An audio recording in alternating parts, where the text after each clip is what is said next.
जाननिसार drama में कशमाला बेशर्म निकली। कशमाला जैसी चुड़ैल जिसने अपने ही शौहर को बर्बाद कर दिया। कशमाला वो नागिन निकली जिसने अपने मर्द को ही दस लिया। नाजरीन, कशमाला का ये झूठ कब सबके सामने आएगा? कशमाला ने जो जुर्म किया है उसे उसके बुरे अंजाम तक कब पहुंचाया जाएगा? कशमाला ने एक नई चाल चली है, सरफराज के साथ मिलकर दुआ को बदनाम करके उसे घर से निकालने की। क्या दुआ को फंसाने के लिए जो चाल चली गई है उसमें कशमाला और सरफराज जैसे दोनों बेशर्म किरदार कामयाब हो पाएंगे या नहीं? नाजरीन, कशमाला वो डायन है जिसे बहुत जल्द बेनकाब किया जाएगा। एक शख्स गजनवी के पास आता है और उसे बताता है कि हमने तुम्हारे भाई के सीने पर गोली चलाई थी, जिस गोली की वजह से आपके भाई की मौत हुई थी। कत्ल हमने जरूर किया है, लेकिन कातिल हम नहीं। ये वो कशमाला चुड़ैल है जिसने हमें 2 लाख रुपए का चेक दिया था, बदले में अपने ही शौहर को कत्ल करवाने की प्लानिंग दी थी। नाजरीन, गजनवी जब ये बात सुनेगा तो उसकी रगों में खून नहीं बल्कि तेजाब दौड़ेगा और गजनवी कशमाला का वो हाल करेगा जो कशमाला ने कभी सपने में भी नहीं सोचा होगा। सरफराज के साथ कुत्ते जैसी होगी। सरफराज जब कशमाला की चाल चलने के लिए नई शुरुआत के ऑफिस जाएगा और उसे दुआ के बारे में दुआ के माजी का सारा चिट्ठा खोलकर सामने रखेगा और गजनवी के सामने झूठ पे झूठ बोलेगा कि दुआ के मेरे साथ ऐसे बुरे रिश्ते थे जो मैं आपके सामने पूरे स्टाफ के सामने बयान नहीं कर सकता। नाजरीन, गजनवी ये बात सुनते ही पिस्तौल निकालेंगे। गजनवी की रगों में खून नहीं बल्कि तेजाब दौड़ने लगेगा और उसी वक्त ही सरफराज की कुत्ते जैसी हालत होगी। सरफराज को इस तरह घसीटा जाएगा, जाफर और उनके साथी सरफराज की वो हालत करेंगे जो सरफराज ने कभी सपने में भी नहीं सोची होगी, क्योंकि अब सरफराज दुआ की छोटी बहन रिदा के साथ भी खिलवाड़ करने वाला है। रिदा सुसाइड क्यों करेगी? दुआ रोती हुई क्यों नजर आ रही है? कशमाला की चली हुई चाल कहीं ऐसा तो नहीं कि सरफराज दुआ की छोटी बहन रिदा को हरास करने में कामयाब हो जाएगा? दुआ और फिजा को जिस तरह कशमाला और सरफराज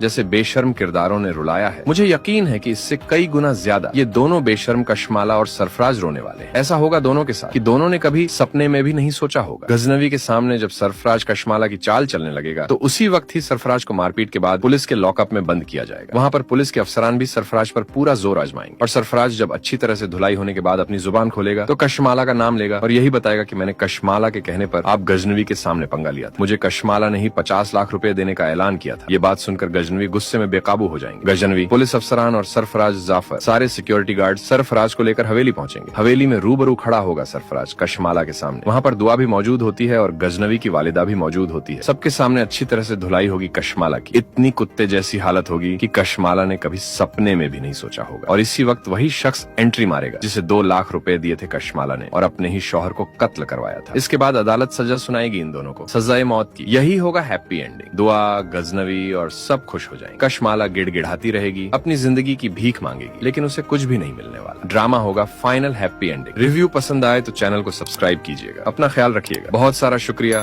अल्लाह हाफिज।